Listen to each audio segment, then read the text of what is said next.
ঈদ উদযাপনে পোশাক থেকে জুয়েলারি সব দোকানে ছিল ক্রেতাদের ভিড়। দোকান মালিক সমিতি বলছে, সারা বছরের বেচাকেনার বড় একটা অংশ আসে ঈদের মাসে। এবার আনুমানিক লেনদেন হয়েছে 1.5 লাখ কোটি টাকা। অর্থনীতিবিদরা বলছেন, ঈদ ঘিরে বাড়তি ভোক্তা ব্যয় জিডিপিতে ইতিবাচক প্রভাব রাখে। এই ঈদে জামা জুতো অ্যাক্সেসরিজের ডিসকাউন্ট।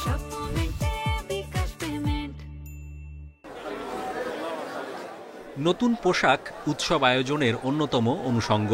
ঈদুল ফিতর উপলক্ষে অভিজাত শপিং মল থেকে শুরু করে ফুটপাতের দোকান, সব জায়গায় ছিল ক্রেতার ভিড়। রমজান মাসের লেনদেনে ইফতার, ঈদের খাদ্যপণ্য, জাকাত ফিতরার পাশাপাশি যুক্ত হয় প্রাতিষ্ঠানিক ও অপ্রাতিষ্ঠানিক খাতের কর্মীদের বোনাস। কেনাকাটায় থাকে পোশাকের পাশাপাশি জুয়েলারি, ইলেকট্রনিক্স পণ্য, আসবাবপত্র সহ নানা পণ্য। এছাড়াও থাকে পর্যটন, বিনোদন, যাতায়াতের খরচও। সব মিলিয়ে এবার ঈদে আনুমানিক প্রায় 1.5 লাখ কোটি টাকা লেনদেন হয়েছে। খাদ্যের অন্তত ফুডের দামটা নিয়ন্ত্রণে ছিল এবং এই কারণে নিম্ন মধ্যবিত্ত কিন্তু এটাতে সন্তুষ্ট। এবং আমরা যারা এই ফুডের ব্যবসাটা আমাদের যে দোকান তারা করে, তারাও ভালো গেছে এবং তারা এটাতে সন্তুষ্ট। সবচেয়ে বেশি পোশাকে বিক্রিতে হচ্ছে।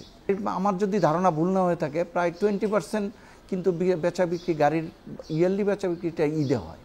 ঈদে অতিরিক্ত খরচের পাশাপাশি প্রবাসীরাও পরিবারের জন্য পাঠান বাড়তি অর্থ।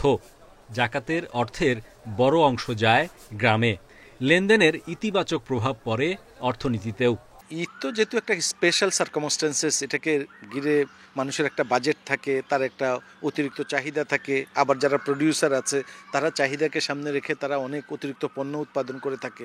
আমরা আশা করব যাতে সারা বছর ব্যাপী, মানে এই যে অর্থনীতির বিষয়টা, এটা তো একটা কন্টিনিউয়াস প্রসেস, যাতে সারা বছর ব্যাপী আমাদের এসএমইগুলো তাদের যে পণ্যের সরবরাহ করতে পারে, একটা বাজার থাকে। পর্যবেক্ষকরা বলছেন, উৎসবের কেনাকাটায় দেশীয় পণ্যকে প্রাধান্য দিলে কর্মসংস্থান ও অর্থনীতিতে মেলে সর্বোচ্চ সুফল। Hari Saha, independent news, Dhaka.